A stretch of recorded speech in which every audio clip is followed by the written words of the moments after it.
Good evening, everybody, and welcome to Rent Free. I'm your host, Kory Amyx.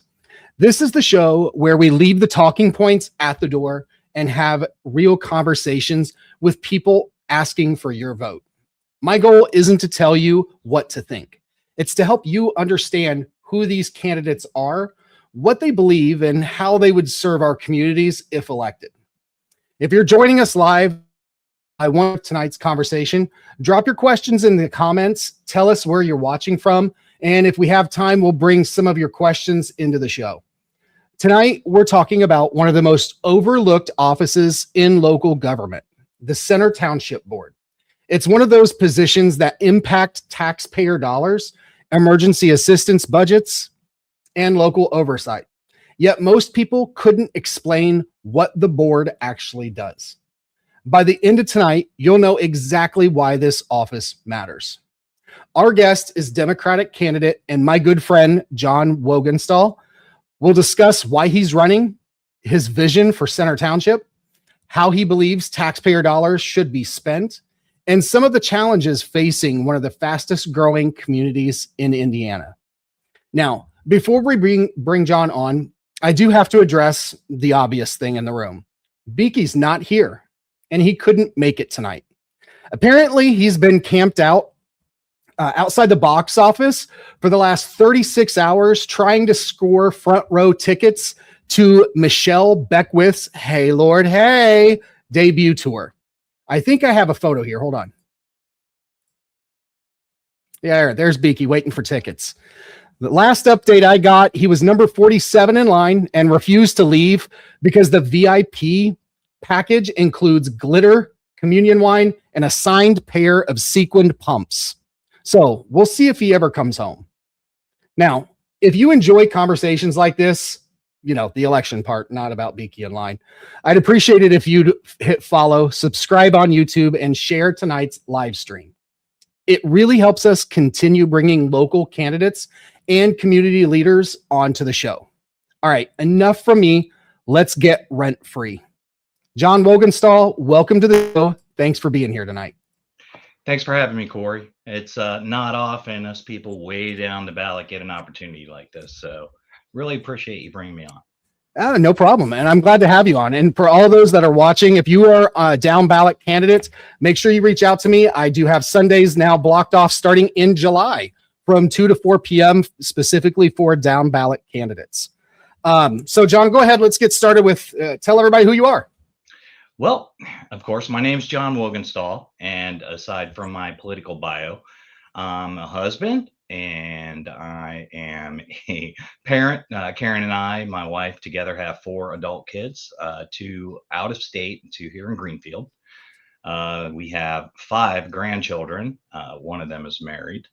An Air Force veteran. I served 8 years in the Air Force. I served in Desert Storm. I'm a pretty boring person other than that, but a little bit of a geek, a little bit of an introvert. All right. What do you do professionally, Jon? So I actually work for the largest payment processing company in the world, Global Payments. I am the name I really don't like. They call us a client success manager, but it's actually a client manager. I service some of the largest retail accounts and some government accounts. We do the credit card and ACH processing for all of those accounts. And I've been doing that for 34 years. Wow. That's a long time. Yeah. So are you originally from Hancock County? No. Actually, I grew up in Cincinnati, Ohio. Mm-hmm. Went to Catholic school there, a school called Elder High School. After that, I went into service, 8 years in the military. I served all 8 years at one base in California. It's called March Air Force Base, no longer in existence, closed during the George Bush years. But I served 8 years there. Then I came back to Cincinnati for a small stint. Actually signed on with Fifth Third Bank, started working in the commercial banking area and ATM driving. That's kind of how I've transitioned into my current role. Lived there for a few years, met Karen online and actually decided to make a move to Indianapolis. So we resided on the south side of Indy for 23 years. Yeah, 23 years, I want to say. And we just moved here 2 years ago into Greenfield. We moved here for our kids and grandkids so we could be closer. but really love it. Love the small town feel, but I still have my fast food and my restaurants and my retail. Sure. So what made you want to put your name on the ballot? That's a tough question. So it's a funny story. I actually joined the Hancock County Democrats just to kind of sit and see what I could do, what it was all about, what was going on. And actually, that was a year ago, a year and a half ago. We actually joined, and I sat in the back of the room and I kind of listened when they were looking for candidates. And the whole time I'm like, not me, not me. No, I can't do that. And finally, I said, why not? Why not me? So I looked into the position I'm running for, which is the Center Township Board. And I thought, wow, I could really apply some of my skills there and really help. So I looked into it a little further, and I'm like, yeah, why not me? So here I am. Did you ever imagine that you'd be running for office 10 years ago? Hell, Absolutely. even 5 years ago? Nope. I hated politics. When I was in the military, I hated politics. Never really got into them. It wasn't until the last probably 5 to 7 years I started getting more engaged, Mhm. because I think we all need to get engaged. But personally, I just kind of said it's time for me to start figuring this stuff out. So, but yeah, if you'd asked me 10 years ago, I would have said, oh, no, no, no, not me. Well, John, now that we've learned a little bit about you, let's talk about the office Sure. that you're running for, because I think about 90% of people, they couldn't tell us. I know I couldn't. I had to do my research, and I was talking to you about this. Like I spent about 2 weeks researching this position so I could ask the right questions tonight. Normally I just kind of go off the cuff, but this was one office that I didn't know enough about, so I had to do my own homework. Explain the Center Township Board to a fifth grader. I'll have to, because 2 years ago, I didn't know what the Center Township Board did. So I had to do my own research. But basically, I don't want to put the job down. It's the lowest level of government that's closest to the people. So the township has a trustee, and the trustee's entrusted with the township's tax dollars. Mine is Center Township here where I live. The board itself is actually a 3-member board. It functions kind of like, if I want to put it in layman's terms, functions like an HOA board, more or less, to where the trustee actually comes up with the ideas.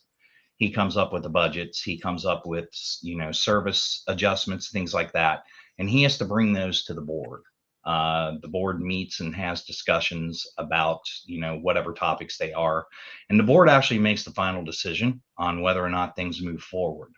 So the board has ultimate control, I would say, over the trustee, where the trustee still is the job doer. He's the person that's actually driving the efforts.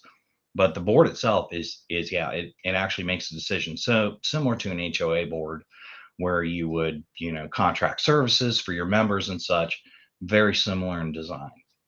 You're just not breaking out the ruler and going on people's front lawns and measuring the grass to make sure it's no, not past the regulated limit. That happens in my neighborhood, by the way. Yeah, that happened in our neighborhood as well. I served on those boards. Yeah, I just like their HOA, but enough about that. So why should anyone care about township government? Well, too often I think people, we see it in voting numbers. People just don't care, and they don't think it's important. Tell everybody why it is. Yeah. So, I asked myself that question, and the best that I can come up with is the fact that, we all focus on the upper echelons of government, the president, the senators, the House of Representatives, on down to our local, state, Senate, and even down to our town, or our counties and our county commissioners and such. But this is government that is, I would say, the closest to the people. So the trustee knows everybody in his township. The trustee knows, who needs help. The trustee, knows everything that's going on in the township. So the board itself too, we become interconnected with those people, and we're the voice. So, those people can feel comfortable because we're the lowest level. We're not those, intimidating people that you have to write to, or not those scary congressional candidates. And they're not going to have, staff that answers their emails or their phone calls. You have to actually talk Mhm. with people. So you should care, because these services that the township provides are the ones you may rely on. And you should really know what's going on. Looks like Michelle Beckwith made it into the chat. So shout out to Michelle. But Larry, I want to point out, Larry said that Center Township runs the warming centers. Without them, we would not have a warming center. And that there's also talk that Center Township will open up transitional housing. Have you heard about this? So I know the warming center exists. I did visit with the trustee for about 2.5 hours, and I was fortunate enough to get kind of an inside view of how the township works. And the one wonderful thing I did really, really see was the warming center. He basically pulled that in out of nowhere with a joint effort with the Boys and Girls Club here in Greenfield. Actually took over part of that. And it's not just a warming center.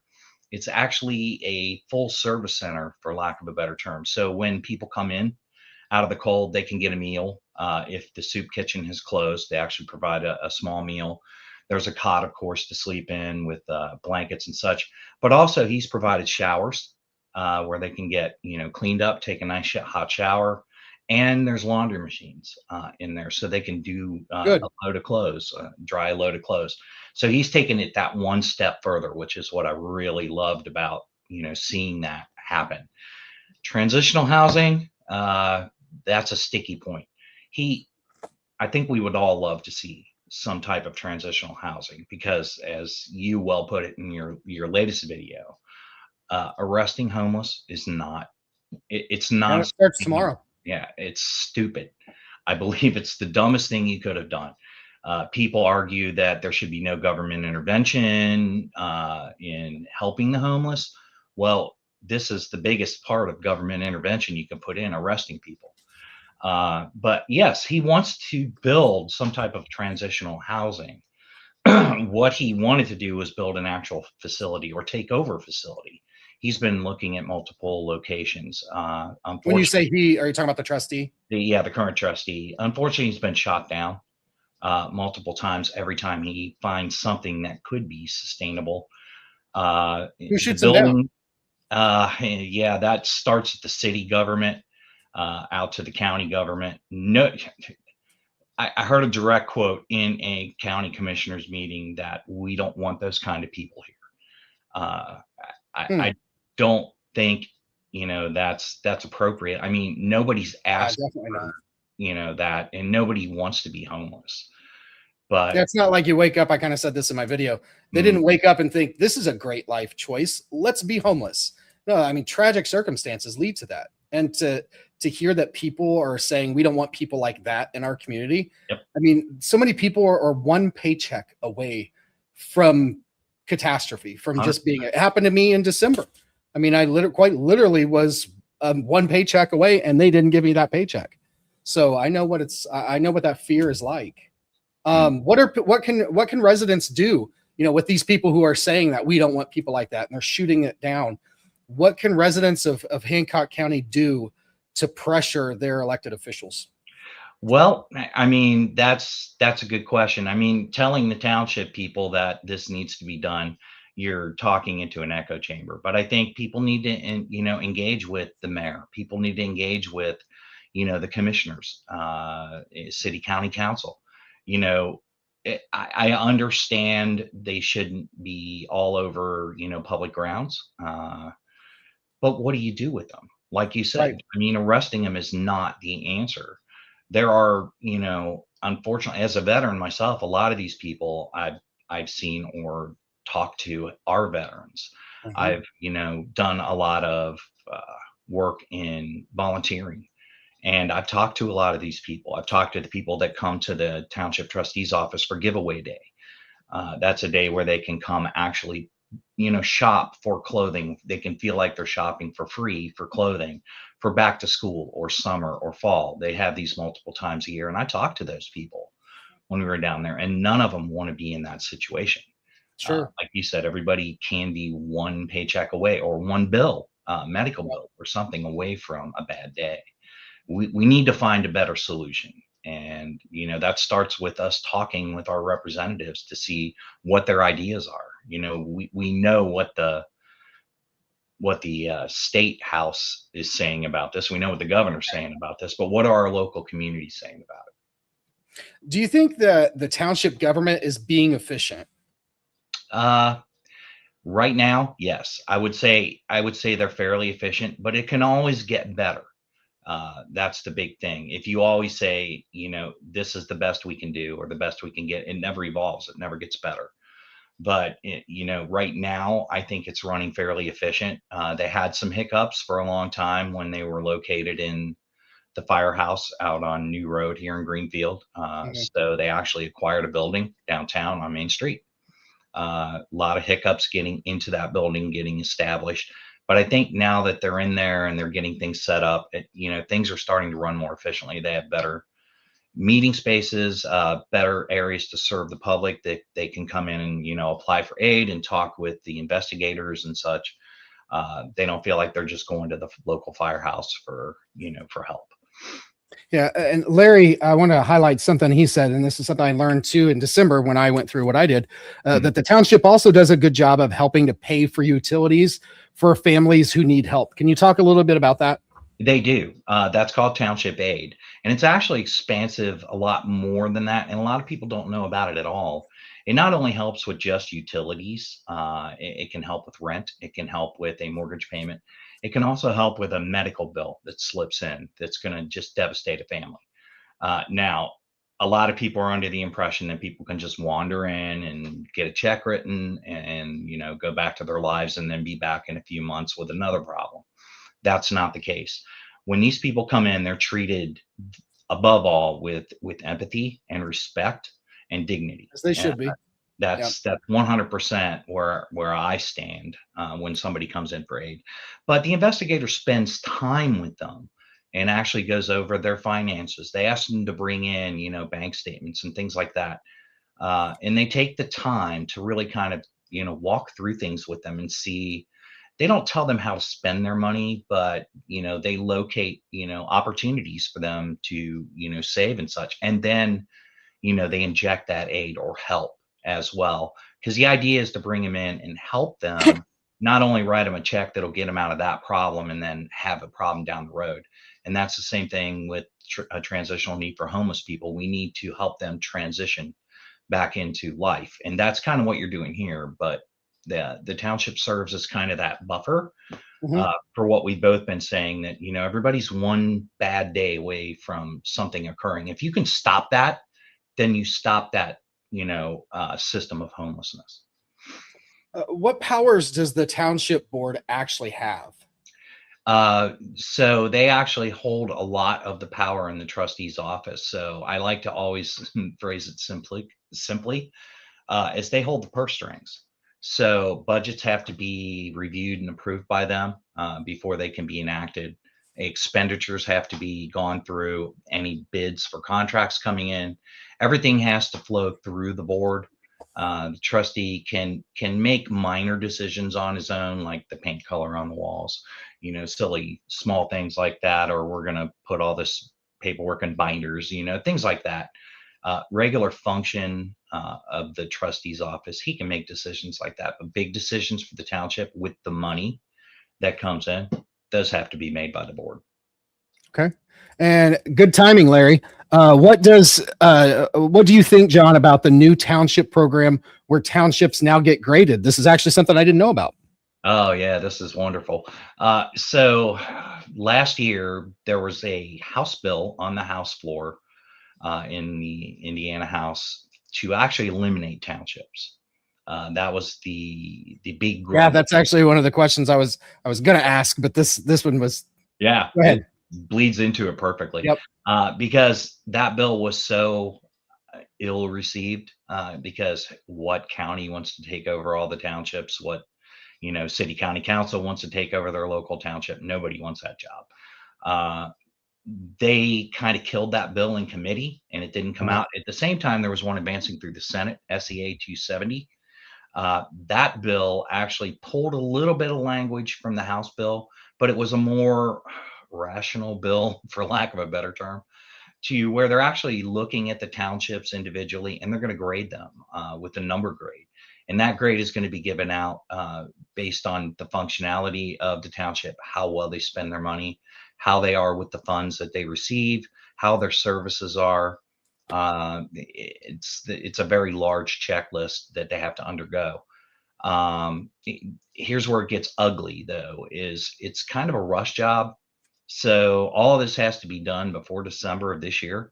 And they want to enact it in January of next year. So any township that grades, I believe it's a 4 or below, has 2 options. They can either reorganize, which nobody's really said what that's going to look like, or they are to be consumed by another township. And the township that consumes them has to be bordering. So for instance, in Center, we have Brandywine. I believe we have Jackson. I can't remember if it's green or brown. There's so many colored townships that I get confused sometimes. But one township could actually consume 2 or 3 other townships and become a larger township. Now there's completely unknowns in there. Like, are they going to expand the board? Are there going to be 2 trustees trying to run one large township? Right. That would be my next question. Yeah, that's all still up in the air, and they're doing studies right now, but nobody has a whole lot of answers to how this is going to look. But the bill was signed into law by Governor Braun. So now it's actually they put a bill or a law into place without knowing fully what the ramifications will be. The spirit of the bill was tax savings for people, and it's actually going to cost more, because when they're starting to look down at volunteer fire departments, how are those going to get merged? How is one township going to bring all the fire departments to cover 3 other townships? You know, all that's going to cost more money. How is that all going to shake out? They're actually done a quick study that everybody's property taxes could go up almost to 0.5%. Don't quote me on that, because Lord knows they've already went up enough for most people across the state. Yeah, it's 100%. Everything's going up. We all know that. But you know, I don't think that is actually going to save people money, and it could be more of a hassle. I guess more to come as we go down that road, but I'm watching that closely. How often does the board meet? Once a month. The board convenes for, I believe it's 2 hours down at the township office, and they do all the business for that month, and they don't meet again until the next month. So yeah, it's a very I want to call it boring job, unless you get yourself more involved. You could be a board member and just meet once a month and say I'm a board member, and that's it. How much do they get paid? Last check, when they published the salaries for the township, which I didn't even know this, I think it's about $3,500 annually per board member. I'm not sure exactly what the dollar amount the trustee makes. I know that's much higher, but he's also part-time. Okay. And Larry said they meet at a time where most people are at work, and that tends to happen with a lot of government meetings.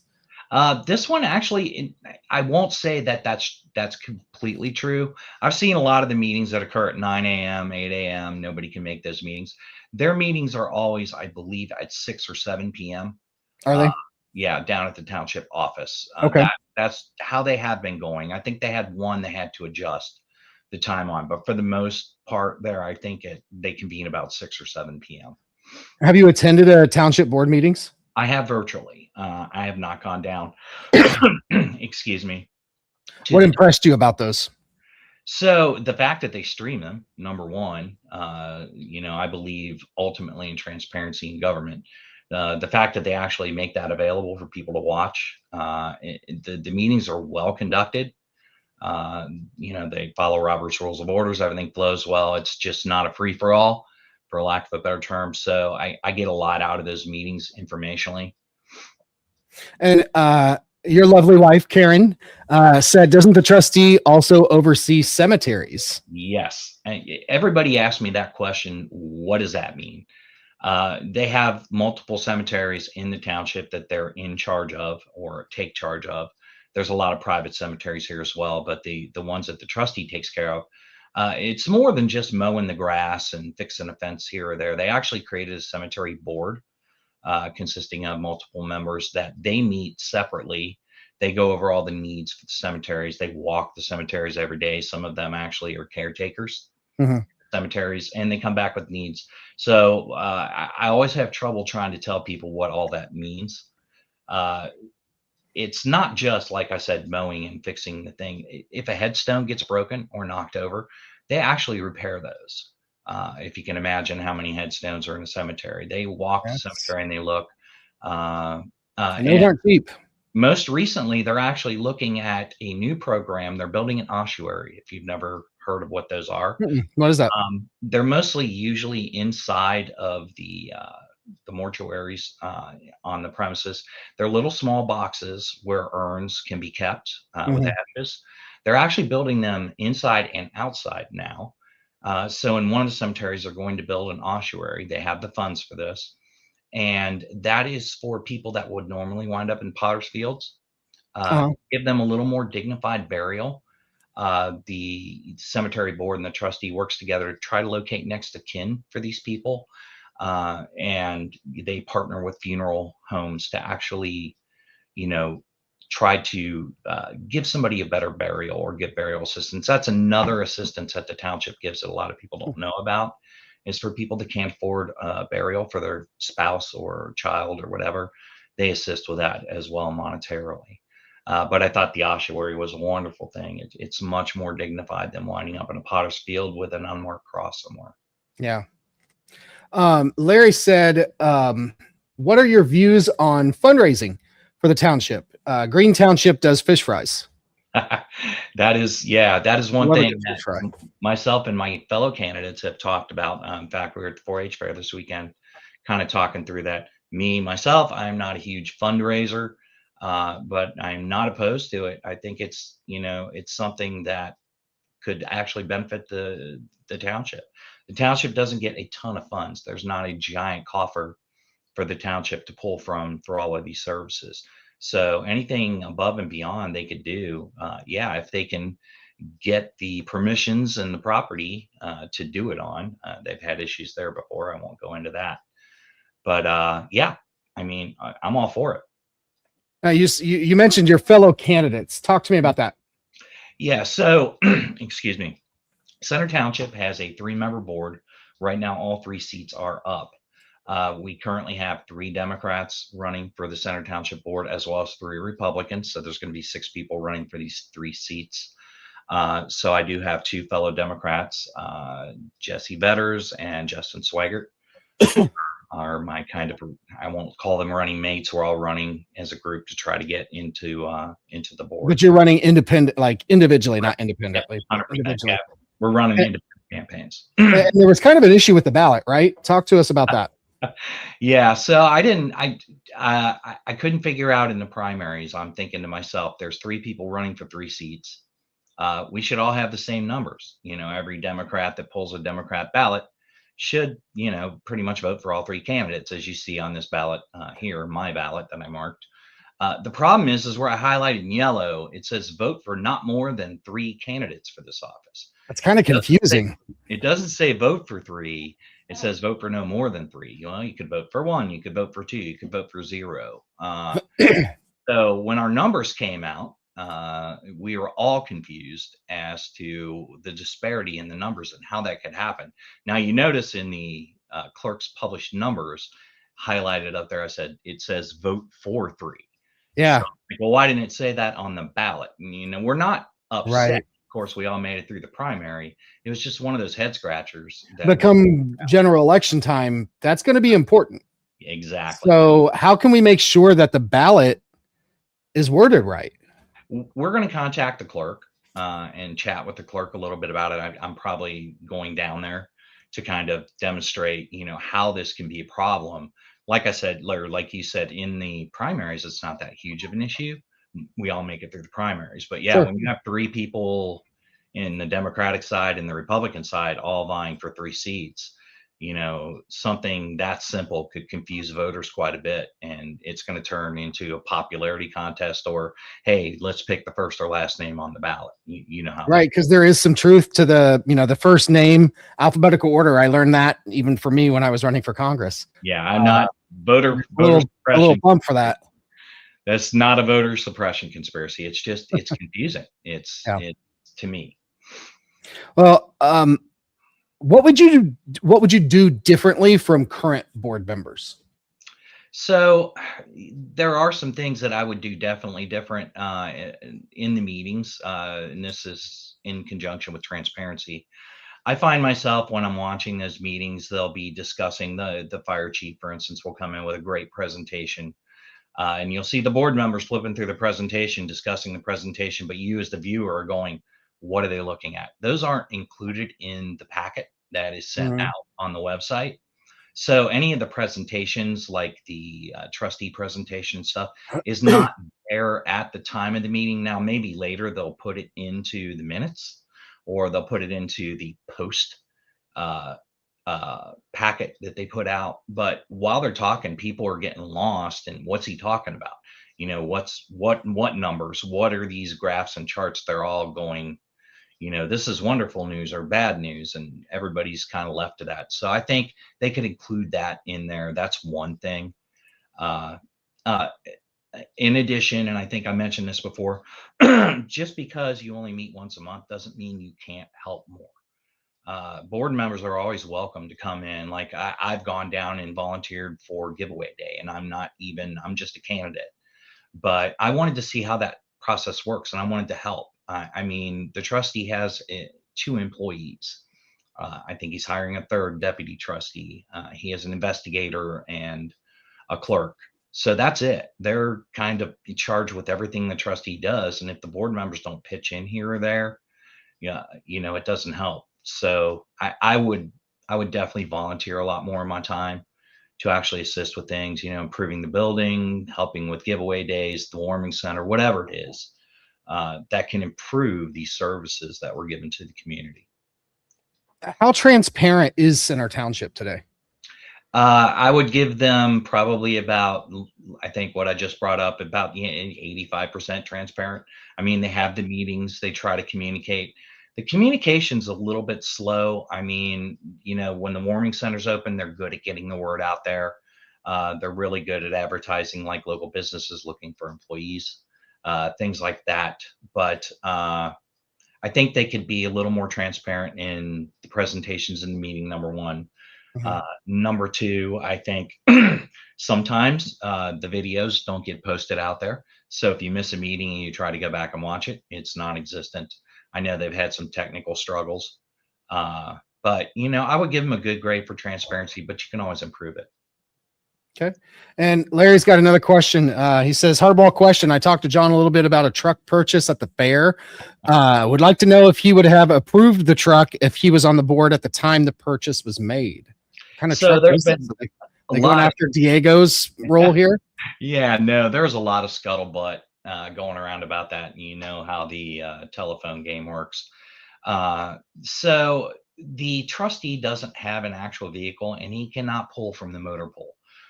So he's usually entrusted to his own vehicle. Now, if he only owns a little Fiat, that's a problem for if he's having to take care of things. Yeah. He wanted to make a purchase of a vehicle since he cannot pull from the motor pool, and that comes out of township money. Uh, what occurred is he was actually able to grow the township's money through a state program. I'm not exactly sure the name of the program, where there's an interest rate given to money that the trustee would put into that fund. He was able to make quite a bit of money from that fund. This vehicle that he purchased, number one, it is not a luxury vehicle. It is a regular SUV, a Chevy SUV. It is stripped down. I've ridden in it. It is 100%, as low as you can get to a base model that you can find. Stick shift, is it a 5-speed? It actually has an automatic transmission. I'll give it that. But it's large enough so that he can transport things back and forth to the warming center, take care of, anything like that. He also, and who owns it though? Does the township? It's owned by the township. So Okay. the next trustee will take ownership of that vehicle along with it. So it's registered to the township. It's kept down at the township offices. He does not drive it personally, but he does use it to take people back and forth to the soup kitchen. Back and Okay. forth. So it's used properly. 100%. That sounds good. 100%. All right. Should budgets be easier for people to understand, for the public to understand? Yeah, yeah, and I've gotten in this argument inside my own company to where, a CFO or a finance person pops out a budget, and unless you know how to read a balance sheet and an actual budget sheet or prepared budget, you're a little confused by that. So I do like the way the township puts that out. He puts out a very large packet of what the budget looks like with the line items in there, but he simplifies it when he does put that out. So I really like that. But yeah, they should be 100% easily readable and easily understandable by everyone because these are your tax dollars. Sure. Well, we hear politicians talk about cutting waste all the time. So here's your chance. Where do you think township tax dollars, or where do township tax dollars come from? So the townships don't get as much as everybody thinks. Like, for instance, this year, Center Township was given about a $619,000 budget, just a little over $500,000 for a large township. A lot of that money comes from the actual property taxes. So what occurs is your assessors go out and assess everybody's homes and everybody's businesses, and then a number's assigned to the township on how far it's grown. So, for instance, township can either grow or shrink depending on how people take care of the property or what, who's built here, how many people are moving here. But that's not the largest part of the budget. It's about 235K of that was coming from that. Anything else that's in that budget is usually either money that the trustee has put away in the rainy day fund that sits there unless they absolutely have an emergency.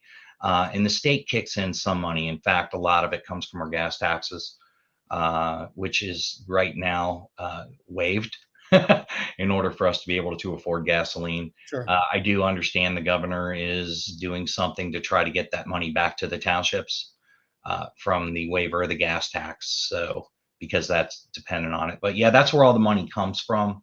It's still our tax dollars, one way or the other. We're donating more or less to the trustee's office for those services. So that brings up the question then, there's been a lot of talk about eliminating property taxes. What happens then? Well, I would like somebody to give me that answer because I'm not a tax and spend type person. I'm also not for overtaxing people or creating taxes that are not necessary. So, I know a lot of people are like, let's just eliminate property taxes altogether. You can't do that. What you can do is you can alter the property tax code. For instance, veterans get a break on property taxes. 65 and older, maybe they shouldn't pay property taxes. These are just ideas that are being thrown out there, but eliminating them altogether, this would crush the townships. They would have to find another way to fund the townships or eliminate the townships. Then your city and your county governments take over. So taxes are a necessary evil. Roads aren't free. Fire, protection isn't free. Sure. Cemetery maintenance isn't free. All this stuff is not free. It has to come from somewhere. Yeah, that's true. Karen said, I've heard that other townships send many of those in need to Center Township for assistance. How is that monitored and paid for, or are they turned away? And why don't they help them in their originating townships? Yeah, that's been an ongoing problem from my understanding, is that not all townships are created equal. Not all of them function equally. Not all of them actually excel in what they do. Some people, there's townships that boast that they don't spend any of their money. Well, that's what you're supposed to do with it. You're supposed to be funding these services and taking care of the people. So I've heard many complaints to where Center Township is actually having people walk in for township assistance and stuff from other townships. They are never turned away. His first inkling is to reach out to that township trustee and find out why they're not, assisting this person or taking care of this person. But no one's ever turned away that's in need. It does put a burden on Center Township, which is why they're kind of, I believe that's the spirit of what this entire township consolidation discussion started, is some townships perform very poorly while other townships perform exceptionally. They do have meetings of the township trustees together to discuss all of this business. And I think that's where it unearthed itself, is that there are just some townships that they don't even file their paperwork. They don't even file any of their aid. There were Center Township before, from my understanding, they were just writing checks. They wouldn't even ask a person, you just write them a check. Here you go, out they go. They'll be back in a month. No accounting, none of that. So, the current trustee has actually built a very, stable township out of this. I wish all of them would model themselves after that, but it's just not happening. Larry said the township's also required to have a road fund to take care of roads. So that takes away money too. Yeah, that was a smack in the face to all the township trustees. We all think that our, city, state,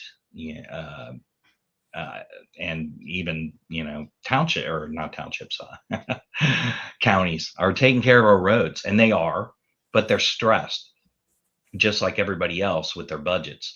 So they wanted to put it on townships to actually put what they call a rainy day road fund away. I can't remember what the exact dollar amount was. I think it was upwards of 20 or 24K that they had to put in a fund. They can't use it for anything else unless they're in an absolute emergency. So Center put their money away. It didn't damage them as much as everybody thought it would be, because he is very, very good at balancing his books and taking care of the money. So they were able to put that away. They still have the rainy day fund, but there's some townships that haven't. And it tells, if you've driven around some of the townships here, you can find various road conditions. Oh yeah, right outside my neighborhood. It's like you can go swimming in one of them. Yeah, ultimately, they don't want the townships to have to take care of roads, but if the city and the county run out of money, they want to be able to pull from that. So my personal thought on that is it's a county coffer for extra money that they can pull from if they absolutely need to. Should township salaries be publicly displayed online? 100%, absolutely. And Center Townships are. You can find them in the documentation. You can also find them on the site. They list every salary out there, including the trustee, his investigator, his clerk, his deputy trustee, and all the board members. They are all openly posted. And if there are any discussions about salary increases or decreases, those are also published as well. And you did mention that they live stream every meeting, right? That's something that you would continue to do if you're elected? Yes. Okay. Yeah. What's your philosophy on taxes? I know you said, you don't want to tax people as much. Yeah, they're necessary evils. I mean, nothing is for free. I mean, the problem is that we have public access items out there, and somebody's got to take care of them. Sure. So for instance, your roads, those have to be taken care of. Otherwise, we're living in an apocalyptic time when, the roads aren't being maintained. Your fire territories, those guys need equipment. Those guys need engines. Those guys need everything to fight fires. That money's not going to fall out of the sky. I realize that there are necessary taxes. Now, do we have to slam taxes on things like gasoline and overtax people? No, I don't think so, because then we put extra taxes on casinos. That money's supposed to pay for it. Every time we turn around, I get it. We're getting another tax, or we're seeing another tax. So overtaxation, not a fan. Taxation in general, I would say they're a necessary evil, but we should be considerate about how we tax people. So while we're talking about the paving roads, my crappy roads here at the Stansbury edition in McCordsville, who pays for those? Does the HOA in my neighborhood, do they pay for it? Does the township or the city? Yeah, well, I'm in the county, so who funds those roads? Yeah, that's a funny one. So our HOA used to always ask us why our roads were in cruddy condition and yell at us when I was serving on the board. I served 2 terms as a treasurer and 1 term as a vice president. So our roads were owned by the city of Indianapolis. So we weren't, in charge of taking care of those. If we wanted to step outside of that, yeah, we could get some patch a pothole or so. But ultimately, that was the city's responsibility. So we would have to call the mayor's action line. and Pothole Joe, as I would call it, would put us on a list, never to come back. It just depends on your HOA. Usually, in most HOAs, your roads are not private. If they have a green sign on them, they're usually, or whatever color the county uses. Yeah. I would start with McCordsville Town Council and talk to them about it, and they may refer you out to Hancock County, but it just depends on the area. I think here in Greenfield, you start, of course, with Greenfield City. Depending on where it's located, it could be a Hancock County issue, but Right. you're in McCordsville, so that should be technically in. I have to remember that. Well, now they're digging up my street. Like every street you drive down, it's like in front of, I think they're messing with well, there's a new housing addition that's going to be built back actually behind my house. Drainage. So Lord knows what they're doing, but enough about that. Are there efficiencies that technology could bring to this role? Yeah, that's a funny one. I've seen the technology there. Unfortunately, just like everything else, a trustee doesn't have access to the information technology teams that work for the city or the county, so they can't pull that resource. It's politics. I don't know. I never got a stern answer for that. They're just not allowed to use those resources. I've heard because those are already stretched, they're overburdened, they can't take on the township responsibility. So either the township has to privately hire a contractor in order to take care of that, or do it yourself. Our current trustee has actually done it himself. He's put up cameras for live streaming and such, similar to how you built your podcast. You had to build it, and learn as you go as well. Yeah, that's what he's doing. Unfortunately, would I want to allot some money to hire a professional and get it done right the first time? Absolutely. Yeah, me too. Yeah. No, I mean, meanwhile, we have Beaky at drag shows right now, so there's that. It just depends. It depends on how much of a budget there is. If not, maybe we all pitch in and try to figure it out ourselves. But keeping stuff on paper anymore and file cabinets, in books, in binders, that still happens. It's still happening. It's wow. happening there. That should all be digitized and transferred and easily indexed. Well, township government exists largely to help people when they're struggling. So let's talk about that. What types of assistance? We've talked a little bit about, utilities, rent. There's the warming center. What other types of assistance do they have that's out there? Or are those it?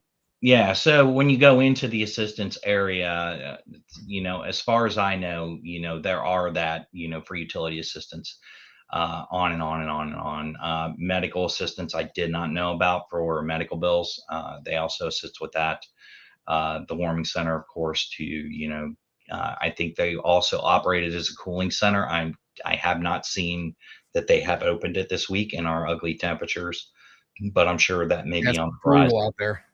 Yeah, I think they do open it after consecutive days of heat. But outside of that, it's pretty much, it depends on the township and how involved they want to get. Like I said, our trustee currently brings people in and sits down and has that conversation with them. He doesn't judge. He treats them with respect and dignity. But he's been able to find, elder abuse where people's caretakers were buying cell phones or paying their own bills with their person they were put in, in charge of to care for. They're using their funds. And then these people are coming to the trustee's office. Well, I can't pay my phone bill. I can't pay my rent. They shut my phone off. Well, his investigators very sharp, and they find that and find out, why, and get those people, resituated, whether or not he has to help, with their take over their finances and such. I guess I'm saying our trustee goes the extra mile. That's awesome. In helping those people. But, we can't forget about the fire territories as well. I mean, right. those are key. And the main complaint I hear from our firemen is not only are they severely understaffed, they're under-equipped, and not just fire engines and ambulances. I mean, basic equipment, Yeah, they've got the oxygen masks, and my dad was a fireman, so all of the things, the gear that they have to wear. Exactly. Do you think people, do you think enough people are aware of this, or is it advertised enough? It is on the website, and how to apply, the steps to apply and such are on the website. Unfortunately, somebody, when they're in that situation that doesn't know that, would either have to hear it from someone else. Uh, I don't really know what the answer there is. Like I said, I know it's out on their website. They put it on their Facebook page. It is public knowledge out there. Can we push it out further? I think that's another situation where we need to really partner with all our not-for-profits that operate, within Greenfield and maybe outside of Greenfield as well. We have, the Women's Resource Center. We have the Kenneth Butler Soup Kitchen. We have multiple, not-for-profit agencies that I know he does partner with today. But to get the word out, get the word sure. out further that Yeah, is. have them at the nonprofits, have them at the libraries, have them at the Mhm. Women's Center, the Warming Center, all of those places. I think that would be a fantastic idea to just help educate people. And the I'd more have we talk about it, the more people will know. Sure, I'd have to dig into it further to see what's available now, but as far as I know, I see it on the website and the Facebook page. What barriers do you think prevent people from applying? I think it's, pride. I think the number one issue is pride. The typical person will do everything they absolutely can until they are in a desperation situation, before they will go to someone for help. And I think they're scared, because they don't know what type of reception they're going to get. But I can say here today that if they had to approach Center Township for any reason for aid, they would be treated with dignity and respect, and I can guarantee that. Okay. Well, I know you're a veteran from the Air Force. Do you think veterans face unique challenges? Oh yeah, I mean, pick one. My biggest concern with veterans, and you and I have talked about this when you were running. Uh, my huge problem is transition. When veterans are Yeah. transitioning from military life to civilian life, that's the biggest hurdle in the world. A lot of people do it just like night and day. They just left one job, went to another. For others, it's much harder. Not just the PTSD aspect, if they're coming out with PTSD. The biggest problem is that a lot of AFSCs or MOSs, as they call them in the Army and the Marines, those job titles don't equate out in the civilian world. I mean, if you load bombs on an aircraft for a living, that doesn't equate. You're not going to load bombs on a 747 that's going from, Kansas to Arizona. That just doesn't equate. And it's really hard for that person after spending multiple years. I spent 8 years. Some people do 4, some people do 16, whatever it may be. It's really hard to come out of there with all that experience and have it equate to nothing and start all over here. And the Air Force, the Army, those guys, they pretty much hand you some paperwork. You jump in your car, and that's the last time you wave going out the gate, and then it's on you. There are veterans assistance programs out there, but not enough and not targeted. Because I believe if every veteran could make that transition, and find that first job, and actually get on their feet, we wouldn't have as much veteran homelessness as we have today. And that would be our congressmen and women that we have to talk to, right? Absolutely. That's, Loaded question out of coming from my, me. above my pay grade. Definitely a loaded question coming from me with the transition, the plan that I had when I was running for Congress. And I'm hoping that Cindy Worth and that even the other congressional candidates across the district will pick up some of those things. I know I've got Kelly Thompson coming on here soon. Drew Cox is coming on. I can't remember. Oh, I've got a congresswoman from Arizona that's going to be on the show in October. I've got a few congressmen and women and senators that are coming on that will be a topic of conversation that's, I can promise you, we will be discussing. Sure. What can the township, or how can the township work with nonprofits? They do a great job of that today. I guess the best way is, like I mentioned earlier, I think it's a two-way street. The trustee needs to be able to pull resources in order to refer people to the proper locations when they can't offer them 100% of what they need. And in reverse, the same needs to be out there for our not-for-profits, is that there is some financial assistance at the township level, in addition to some resources they may be getting from, whatever their issue is. But I think it can always be expanded. I'm not sure if we have every not-for-profit. I don't know if some of them just do not want to work with the township. I've heard rumors and rumblings. I won't mention any names here. But I think that needs to be, worked a little better to try to make those partnerships. I mean, there may be just some that don't want to be partners, but I think enhancing or expanding that into a two-way street is going to benefit the township as a whole, because resources can flow up or down either way, and Right. that gives both our not-for-profits and our township a much better success rate at getting people taken care of or getting them the help they need. Well, with Hancock County is one of the fastest growing counties in the state. Yep. How is Center Township preparing for that population growth? Yeah, so that's been discussed a lot, not only in township meetings, but city council meetings and county council meetings as well, by the commissioners. The growth is unbelievable.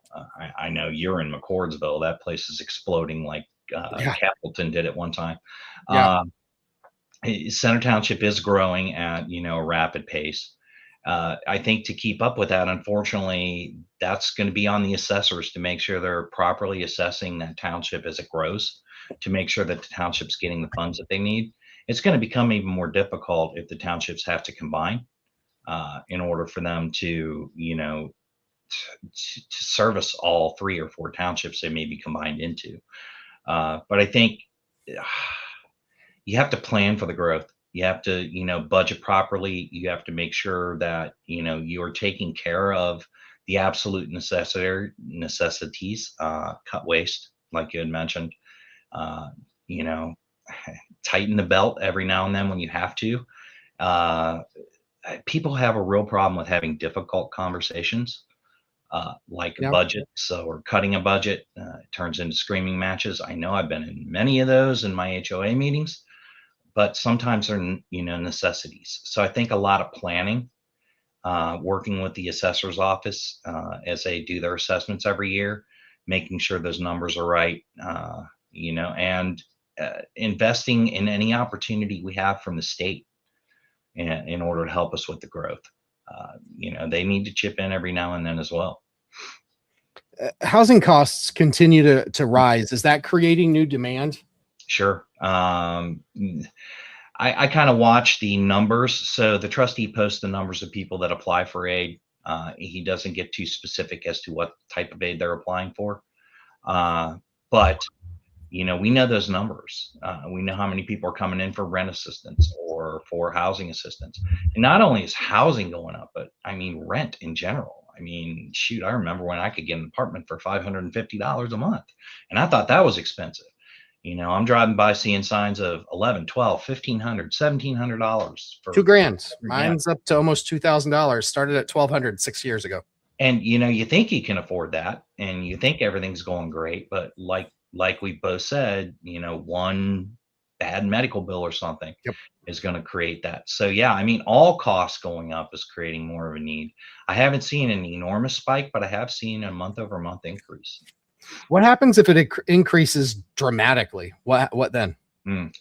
That's where the rainy day fund comes in. That's the reason it's there, and that's also the road fund. So if a township gets into an absolute struggle with meeting people's needs, taking care of people's problems. Now there are people that get turned down, Kory. I do want to emphasize that you can't just walk in there, after you've lost $100,000 at the casino and say, "Hey, I need to pay my rent." Right. You have to have a use case, and they have to do an investigation into it. So they do, vet all of those people as they come in. They don't turn away anybody that's truly, truly, truly in need. But they're going to have to dig into those funds, and what happens when those funds are gone, I can't tell you. I mean, I don't know where that money comes from after that, and I think they have to go out to the city, to the county, look for further funds if they've got some reserve funds. put away for that. But yeah, they'll first go into that rainy day fund, then they'll go into that road fund if they have to. Forget the potholes somebody needs, taken care of. What role, if any, do you think churches should play? They do right now, but our churches are getting stretched as well. I mean, membership's down a lot in churches. Yeah, membership and donations and tithing, that's all going down. And we all know why that is. I won't make another political argument out of that. I think it's pretty obvious why that is. Absolutely, 100%. But I mean, they do good things too. Like, some of them have homeless shelters in their churches. Yeah. Some of them, have clothing or have blessing boxes, whatever it may be. But they're getting stretched thin too. I mean, their dollars are only going so far as well. So that's why I think everybody's, maybe big roundtable, with the township and all of the not-for-profits and say, hey, how are we doing? Where can we get better? What can we do to get better? How can we make sure we keep the service level up in this economy right now? I don't think anybody has those answers, but maybe a bunch of brains together could come up with one. Maybe I'll have to do a special rent-free roundtable. Yeah, and have all the nonprofits come. That would be amazing. That would be amazing if I could pull that off. That would it sounds difficult. What do you think the biggest unmet need is that you've seen? Right now, I think the biggest struggle they have is we are down, from what I understand, at least one fire engine. And we are down at least one ambulance. Now, the reason for the ambulance is taking so long for it to come into production. It won't be here till 2027, so we are still down. These vehicles are expensive. I mean, we're not talking about just buying yourself a new Toyota here. Oh no, they're hundreds of thousands of dollars. Yeah, you have to get a ladder truck or a large pump used. Yeah, those things are expensive, and right now, that's, I think, the biggest unmet need in the township that they're trying to wrangle is how are we going to get, they've got the ambulance. Thank goodness it's coming in. They've got some new. Well, they charge enough for the ambulance. Let me say, yeah. After my experience with the Manjaro shot, I had 2 ambulance rides in the same week, actually. Great shout out to Buck Creek ambulance crew and fire department. They took good care of me. And I am fortunate that my insurance it paid for a stark majority of it, but man, I did not know the ambulance bills were that much. I would have, if I had no insurance, I'd have called Uber. It would have been cheaper. That's something I can't help with, but yeah, I don't set those. The township doesn't set those. Well, they got to, because they got to pay the folks. They got to keep it staffed. Yeah. That's what I've seen, probably the most unmet need right now. They're working on it. How would you help someone who's embarrassed to ask for assistance? I saw a lot of those people come down to the giveaway day. They had, kind of an odd approach to coming up to it because they thought probably they're going to be judged for coming up and getting that. Sure. So I think you need to have that empathy, and you need to make them feel just like everyone else. Everyone has a bad day. You need to be approachable. You need to be able to talk with them and to empathize with what they're going through. And actually have that conversation with them. I think at that point they feel more comfortable. But the problem is you need to get them there. You need to get them to you to actually have that. So I think, showing that you're empathetic, showing that you care about the township, you care about the people is, of utmost importance. Then you make them feel comfortable enough to approach you when they need help. And you did a fantastic job. When I was going through for what those who are watching that don't know, I worked formerly at Martin University and lost my job on December 15th. We were supposed to be paid. We woke up to no direct deposits and went into work, and they let us all go. Mm-hmm. And I was one of those people that unfortunately was one paycheck away, and that was the paycheck. Like, I didn't have enough money to pay my rent for January 1st or to pay the utilities. And John did a fantastic job helping me with learning about what those resources are out there, because it is embarrassing. It's embarrassing because it can happen to anybody. It happened to me. So I think having you there for those resources too, it shows that you have that empathy. Now, enough with all the serious questions. We're going to get to some good stuff. We're going to do the lightning rounds, and we're going to learn what kind of human being that we're going to elect this fall. So, what's your favorite movie? My favorite movie is actually one probably no one has hardly heard of. It's a cult classic, Empire Records. Loved it. That had what's his name? Hold on, I'm going to get into. I'm a giant movie buff. I'm going to pull up Internet Movie Database. I'm trying to remember his name because I met him at a Comic-Con. I know Liv Tyler was in it. Liv Tyler was in it. So was what's her name from Jerry Maguire? Yes. You've got let's see, what is his name? I'm looking here on the list. Renee Zellweger. Yep. And it was Anthony. I'll never get this right. Anthony LaPaglia. Yeah, LaPaglia. He was the boss. Yep. Liv Tyler was in it. Julia Dean, James Wills, Brendan Sexton III. Oh, Ethan Embry. That's the other one. That's who I met at Comic-Con. Yeah, he was in a ton of the 90s movies back then. So what's your favorite band? Well, I mean, there's a multitude of them. I'm an 80s hair metal freak. So my favorite band that came out of that time probably was Dokken. Okay. Listen to them today. All right. Coffee or tea? Both.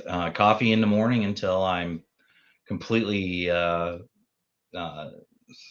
hyped up, for lack of a better term, and I switch to tea the rest of the day. All right. Cats or dogs? I've owned both. When I first met Karen, I had multiple cats, but mostly a dog person nowadays.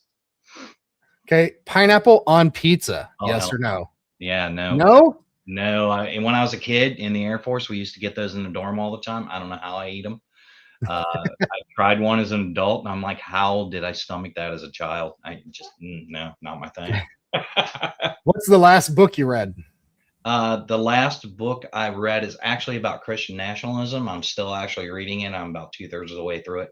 It's written by an actual pastor who spent a lot of time with some of the senior pastors, the Falwells and those guys, kind of how the rise of Christian nationalism is occurring and how we deal with it.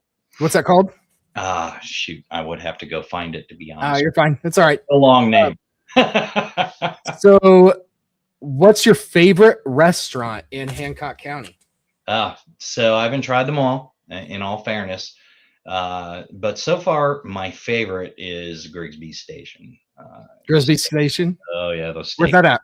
Impeccable. It's down on Main Street. They have the best steak I have ever had. It's almost comparable, in my opinion, St. Elmo's. Okay.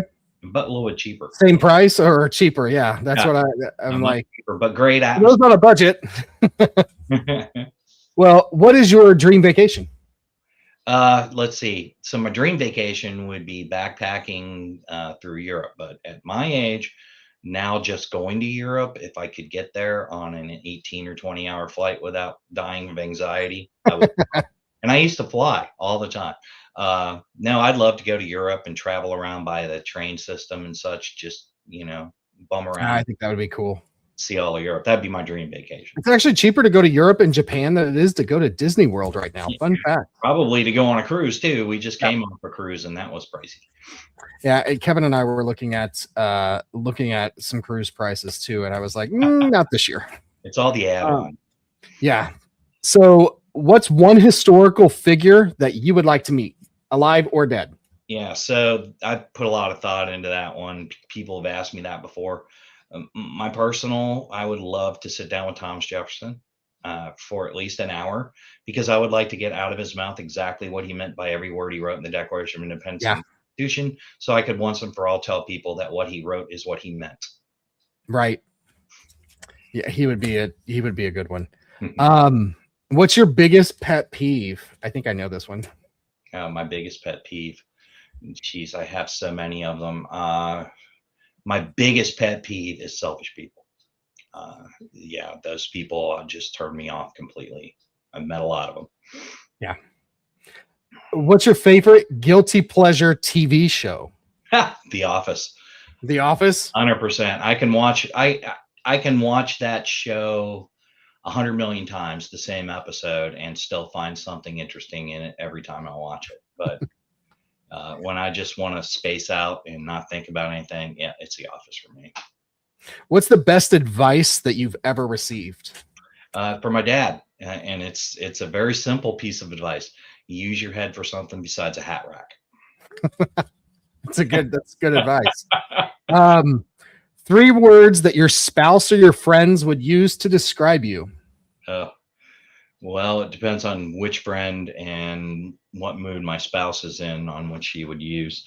I would hope that people find me friendly, empathetic, and approachable, but those would probably be the words. That's a tough question. All right. This one nobody ever likes. What's your most embarrassing moment? Oh, that's an easy one. So working on the KC-10 tanker aircraft, they have lavatories just like the lavatories for commercial jets. And somebody has to clean those lavatories. That's done by pulling a truck up under the nose of the aircraft, opening a small panel, hooking up a dump thing. It's kind of how you dump a camper, but on a much larger scale. Right. There is blue in that toilet. We throw in what we call blue pouches. Oh no, I think I know where this is They going. use the term blue balls when they throw them in there, and we throw a whole bucket full of them in there because you don't want that smell on an 18-hour flight. So I was on the truck one night, probably about 11:30, put the coupling up there. I thought I had the coupling fully engaged, pulled the T-handle down, and everything came out all over me. Yeah. Not only nasty, but embarrassing, because for the next 12 hours to get all that off, you were blue. I was a Smurf, and that's what they called me for the next 12 hours. No matter, even after I bathed, I was still blue. Yeah. Oh, that was awful. Well, now we're going to get into questions that politicians usually hate. Oh boy. So, what's your biggest weakness as a candidate? My biggest weakness right now as a candidate is it's not so much talking to people, it's the canvassing part. I need to get that in line and get better at wanting to go out and knock on doors. And of course, I've got a professional here I can consult with on how to do that. Yeah, that's my biggest. I knocked on a lot of them. Is being able to go out to my neighbors and such and just knock on the doors. I need to get that process started because I really want to do it, but I haven't done a lot in that arena yet. I remember when I did my first one, I was scared shitless. Like I was genuinely scared to knock. And then it was almost after like 5 or 10, it became fun. And I kind of turned it, I like to compete with myself. So I turned it into a challenge. It's why I knew on that last day for me, right before elections, the day before elections, I knocked on, I think it turned out to be 451. I'd have to go back and look, but I knocked on the most doors that I'd ever done in one single day. So that kind of can create a challenge for yourself too. Just some advice. Is there a position you've changed your mind on? You know this quite well. I do. I was 100% unconvinced that universal health care could work for the longest time. I had many arguments with people. And the reason is because everybody I approached that threw that at me didn't give me a plan. Never gave me a plan. Tax the rich was the big plan. We all know that's not sustainable, or Social Security wouldn't be dying. So you giving me an hour of your time and actually going through your plan showed me how, my co-payments and my out-of-pocket and all that stuff works, and compared to giving a little in taxes, but eliminating that paycheck deduction, all of that good stuff. And I mean, you made me a believer, right out of the gate. So I can't take credit. It wasn't my plan. It's Bernie. Oh, it's a version of Bernie's plan that was out there. There are much smarter people that know how healthcare work than me. I signed on, and I was the same way. I remember when I was running in the 5th district, I didn't believe in universal healthcare either. I thought, how the hell are we going to afford this? And then I had to educate myself. And once I did, it was like a light bulb that went off. And so I was able to just share the same thing with you and with a lot of people when I was running for Congress. What do Democrats get wrong about rural and suburban voters?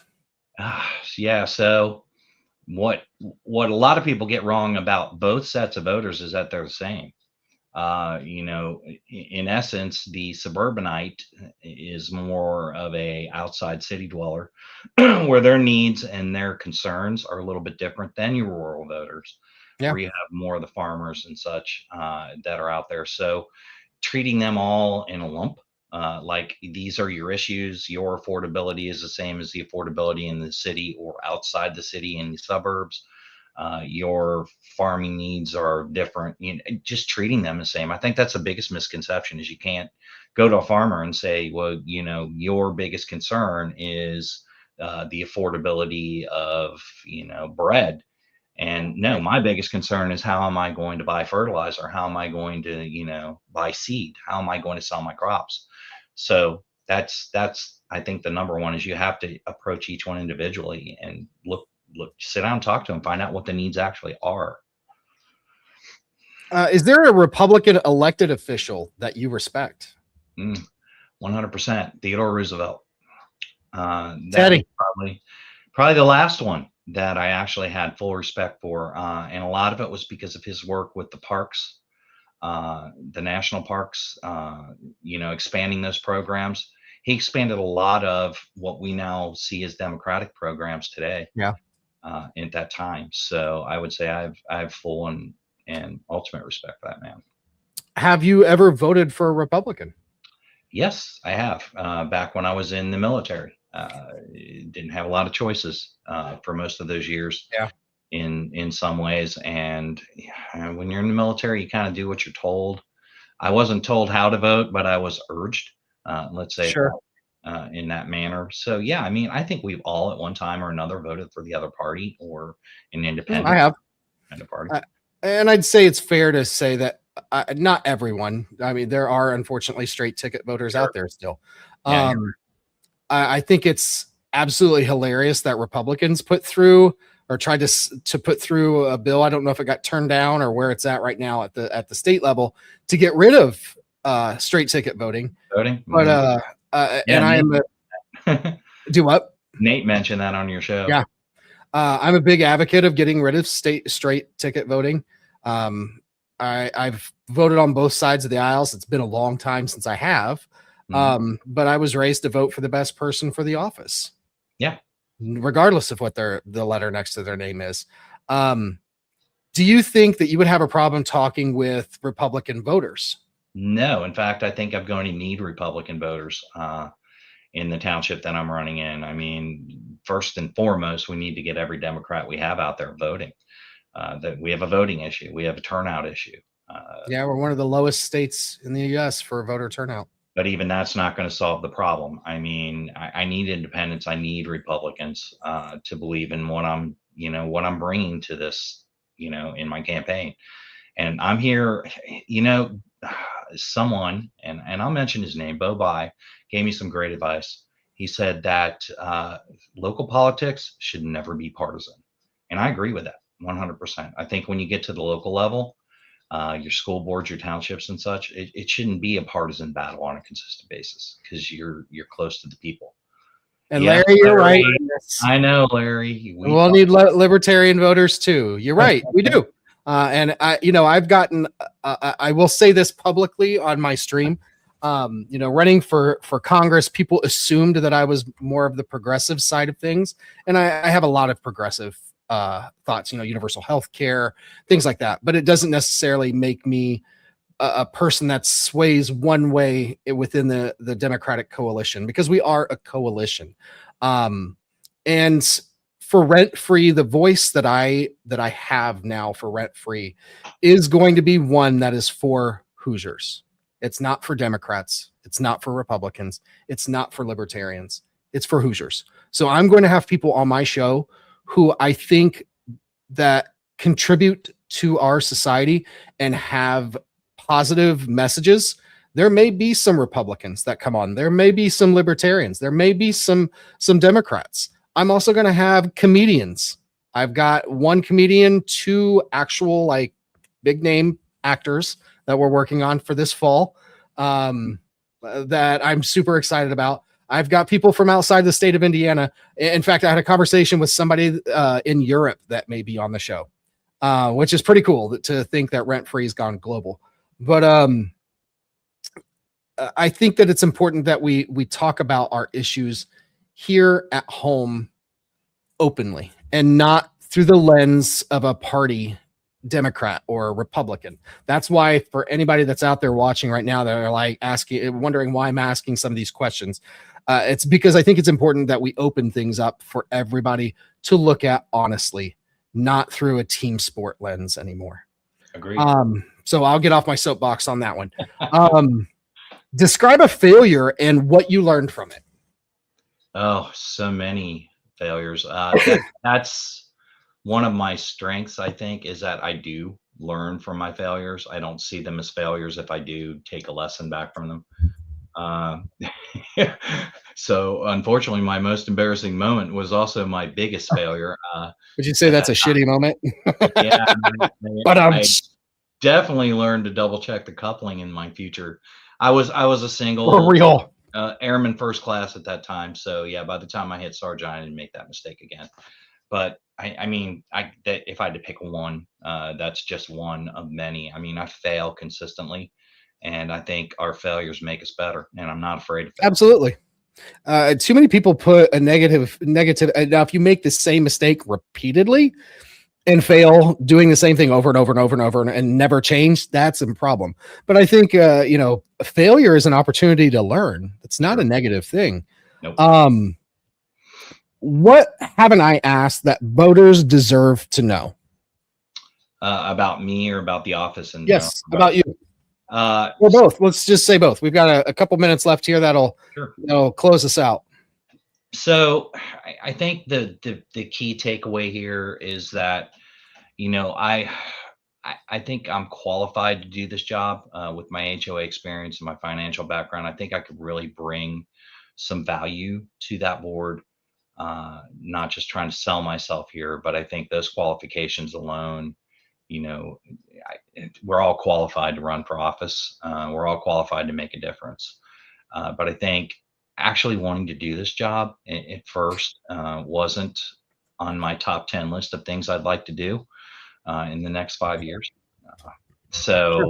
Yeah, that's a big one for me, is that I'm someone that wants to do the job. I'm someone that wants to help.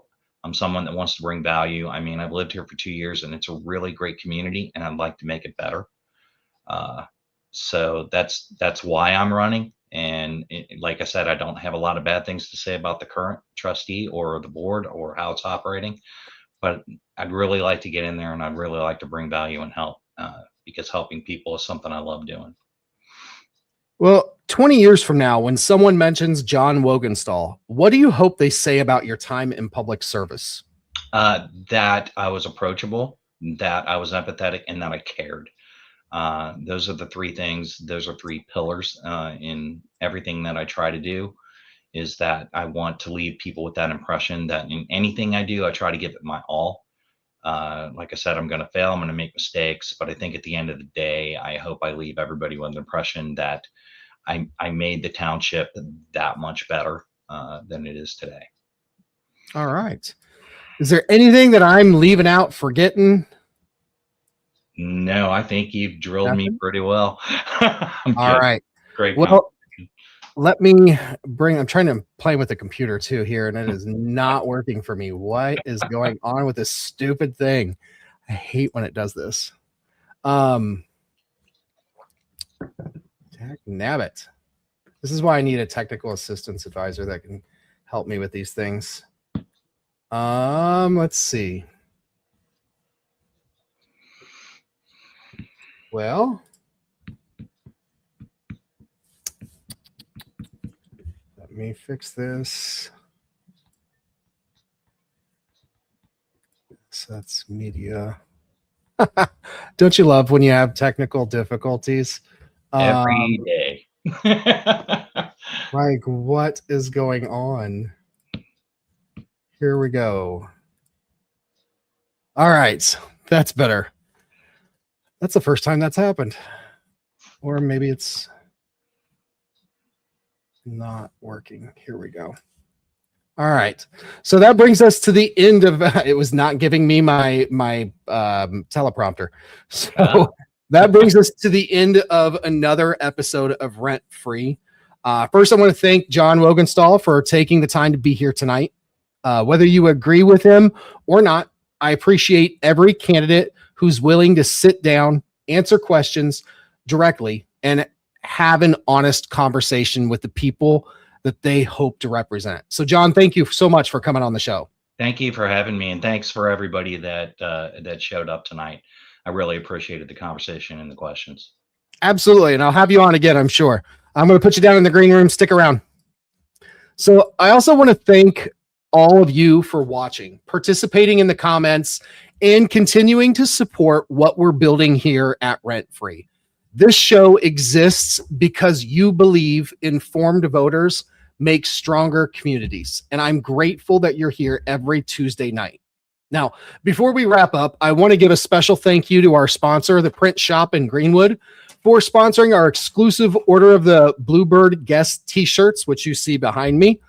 Every guest who joins Rent Free receives one as a thank you for taking part in the conversation, and we couldn't do that without their generosity. If you're looking for a custom printing, be sure to check them out. Thank you to the Print Shop again for supporting local conversations and local democracy. Now, hang on for a second. Sorry, this is not normal. Really? Okay. Well, I'm being told by my producers that we've just received exclusive video from Beaky. Apparently, he actually made it inside Michelle Beckwith's opening night drag spectacular. I have absolutely no idea what you're about to see. So, viewer discretion is probably advised. Let's roll the footage.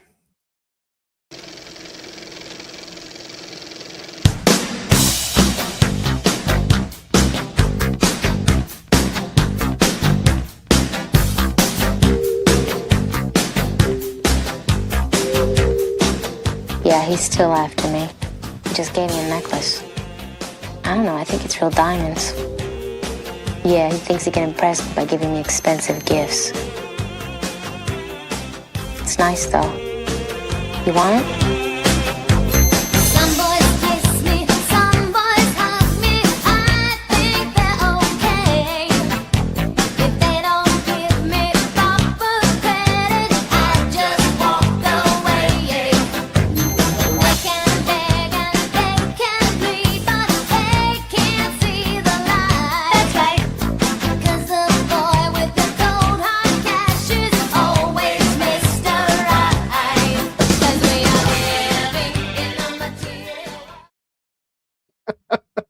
Wow. Just wow. She's serving up fish tonight. Damn.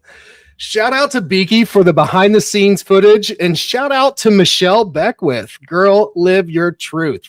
I love this for you. I do believe you can follow Michelle Beckwith on Facebook and catch all her upcoming drag performances in all their glory. Anyways, thank you all again for spending part of your evening with us. Be sure to join us next week when my guest will be Kai Benford, president of the College Democrats of Indiana.